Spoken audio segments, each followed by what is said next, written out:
안녕하세요. 영역제기 공부 4강 시작하도록 하겠습니다. 내연기관 엄청난 세월을 거치면서 다들 하드웨어적인 측면에서 개선 방향이 없다, 이런 식으로 결론을 내린 상태라고 할 수 있을 것입니다.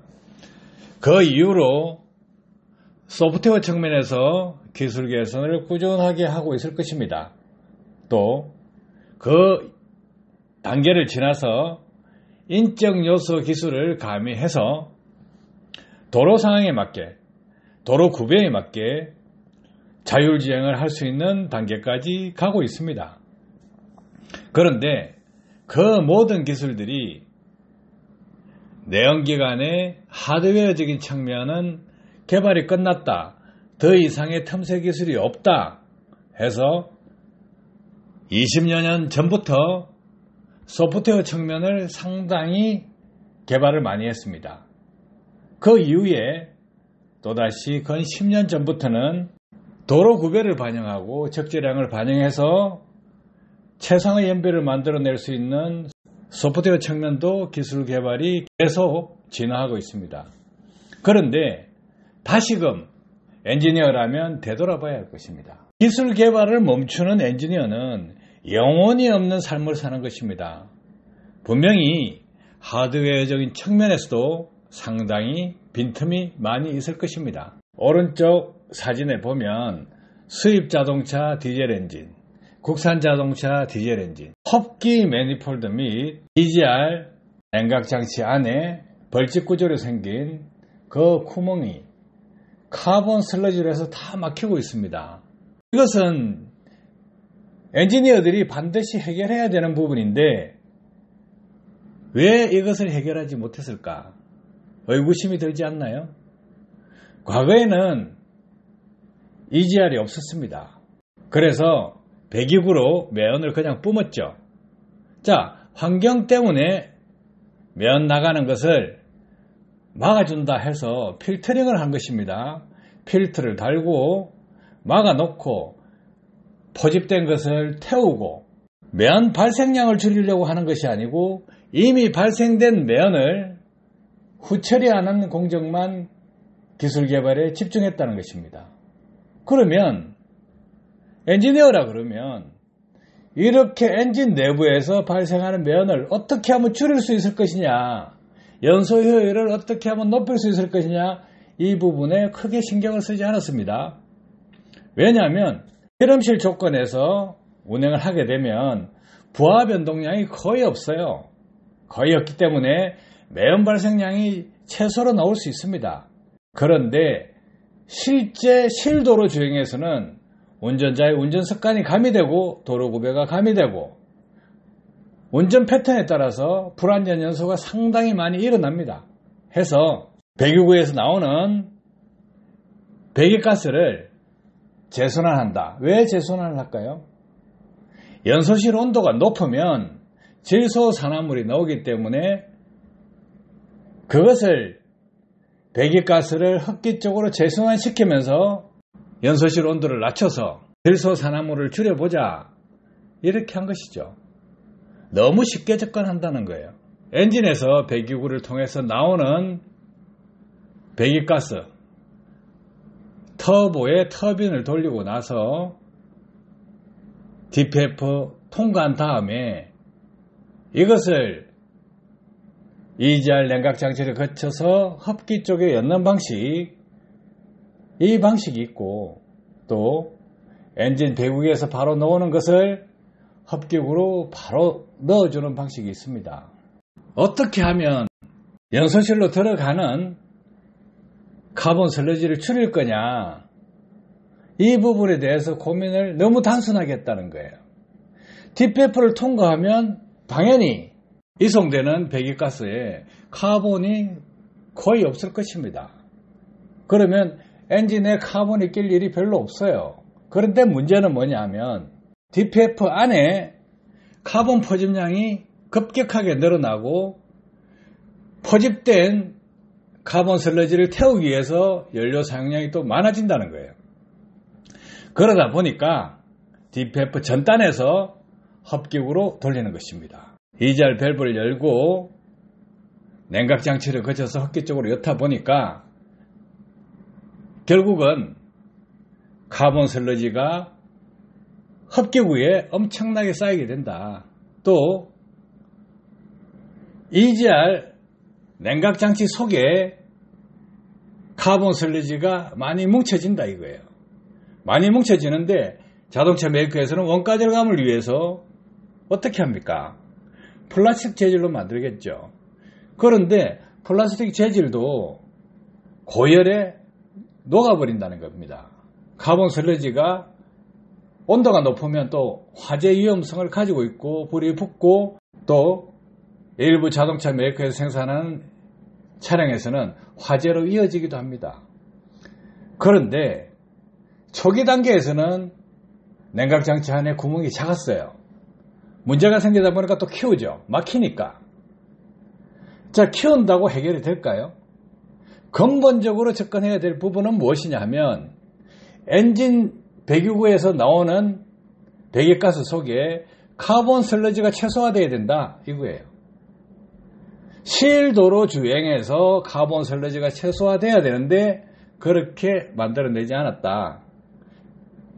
운전자의 운행 조건 그리고 도로구배 적재량 이런 것을 반영하지 않았기 때문에 이렇게 문제가 생긴다는 거예요. 이런 부분은 전 세계 자동차 메이커에서 해결하지 못한 숙제일 것입니다. 이 문제를 풀어야죠. 그래서 내연기관을 개발하는 엔지니어라 그러면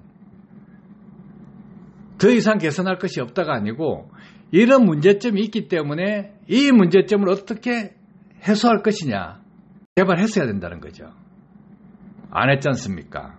전 세계 자동차 메이커에서 이 부분을 개선하지 못했어요. 그런데 자동차 메이커에서 똑똑하다? 그렇게 똑똑하지가 않습니다. 왜냐하면 개발을 해야 되겠다는 의지를 가지고 이렇게 엔진에 결함이 있으면 이것을 해결하기 위해서 밤잠을 설치고 잠을 자지 않고 계속 연구하는 사람이 없다는 거예요. 형식에 맞춰서 틀에 맞춰서 출근만 하고 퇴근만 하면 되니까 월급은 잘 나오니까 굳이 깊이 있는 기술을 연구하려고 했겠습니까? 안 했다는 거예요. 살아있는 영혼을 가졌다 그러면 이런 부분 결함이 보였으면 이 부분을 어떻게 해결할 것인가 밤잠을 자지 않고 궁리를 하고 연구를 하고 실험을 했으면 당연히 찾아낼 수 있는 부분이었을 것입니다. 프로 정신을 가진 엔지니어가 없다 이겁니다. 왜? 왜 없을까요? 온실 속에 화초로 자랐기 때문입니다. 바닷가에 잡초같이 살아나지를 않았다는 거예요. 그래서 현장 경험이 터무니없이 부족합니다. 사람들을 어떻게 하면 개선할 수 있을 것인가? 거기에서부터 출발하시면 연구 개발하시는데 상당히 도움이 될 것입니다. 방향성을 본다는 거예요. 엔진의 잘못된 부분 먼저 보고 그 부분을 어떻게 개선할 것이냐 이거죠. 자동차 엔진 10년 타고 폐차시킨다면 10년을 탄 차에 엔진 다 뜯어보면 어떤 부품이 문제가 있다 이런 부분 많았습니다. 한 40년 전에 엔진을 조금 만져봤습니다. 만져봤는데 폐차장 엔진을 분해해서 보면 부속품들이 어디가 잘 부서진다 어디가 문제가 있다 뻔히 답이 나와 있습니다. 그 답안지를 들고 반대로 어떻게 하면 개선할 것이냐 방향을 찾으면 기술 개발 방향이 나올 것이고 좋은 엔진을 만들 수 있을 것입니다. 40년 전에요. 국산하고 일산하고 엔진을 딱 떠놓고 비교해보면 그 당시도 완전히 차이 났습니다. 그만큼 기술 차이가 심합니다. 눈대중으로 겉핥기로 남의 거 보고 뺏겨서 내겠다. 안 된다는 거예요. 자동차 메이커에서 엔진을 개발한다 그러면 폐차장에서 쏟아져 나오는 그 엔진들을 분해 조립하면서 다 뜯어보고 그 엔진들이 어떻게 마모되고 어떻게 파손되고 있고 어떻게 손상을 입고 있다는 것을 보고 익혀서 개선하시면 빠릅니다. 그것이 기초를 가장 튼튼하게 할 수 있는 부분입니다. 그 다음에 자동차 정비를 하면서 차가 결함으로 인해서 부서진다, 파손된다 이런 부분, 그 부분을 가지고 연구하는 분들도 있을 것인데 가장 깊이 있게 사고를 가질 수 있으려면 폐차장 엔진 다 뜯어서 분해 조립하면서 마모 상태 또 손상된 부분 이런 부분을 공부하시면 상당히 도움이 많이 될 것입니다. 제가 연구한 분야 이렇게 흡기 쪽, 디페프 쪽, 또 EGR, 냉각장치 쪽 이런 부분 어떻게 개선할 것이냐 그 고민을 하고 가장 중요한 핵심은 뭐냐면 연소실 안에서 카본 발생량이 최소화되어야 된다예요. 그게 답입니다. 그래서 저는 그 방향으로 기술 개발을 한 것이고 엔진에서 발생하고 있는 오토사이클보다 밀러사이클에서 역류가 많이 생기기 때문에 밀러사이클에서 역류가 생기는 것을 어떻게 효율적으로 활용할 것이냐 이 부분을 연구한 것입니다. 그래서 결과물을 끄집어낸 것이고요. 역류를 효율적으로 억제해서 활용하면 좋은 엔진으로 유지시킬 수 있다. 이렇게 했을 때 상당한 변화가 생길 것입니다. EGR, DPF 성능 개선보다 먼저 앞서야 되는 기술은 무엇이냐 하면 연소 효율을 높이는 것입니다. 그러면 EGR로 인한 차량 화재 발생률을 저하시킬 수 있고 연료 첨가제, 엔진 클리닝 시장은 축소될 수 있습니다. 엔진 연소실 내부에 카본이 적게 퇴적된다 이거예요. 그러면 연소 효율을 높일 수 있습니다. 에너지 절약할 수 있죠. 매연 저감할 수 있죠. 출력 향상시킬 수 있죠. 엔진 길들이기 잘할 수가 있죠. 그래서 좋은 엔진으로 사용할 수 있습니다. 그러면 소음, 진동, 매연 감소하고 출력, 토크, 연비 향상되는 것입니다. 이 부분도 관리 분야에 들어가는 부분인데 엔진을 개선하는 것이기 때문에 제조 분야 기술이라는 것입니다. 서면 앉고 싶고 앉으면 눕고 싶고 누우면 자고 싶다 해요. 그런데 엔지니어는 자면 깨야 되고 누워있다가 앉아야 되고 앉았다가 서야 됩니다. 그리고 뛰어야 됩니다. 밤잠을 설치면서 머리를 계속 활용해야 됩니다. 그렇게 해야만 새로운 기술을 개발할 수 있을 것입니다. 도움되셨길 바랍니다. 감사합니다.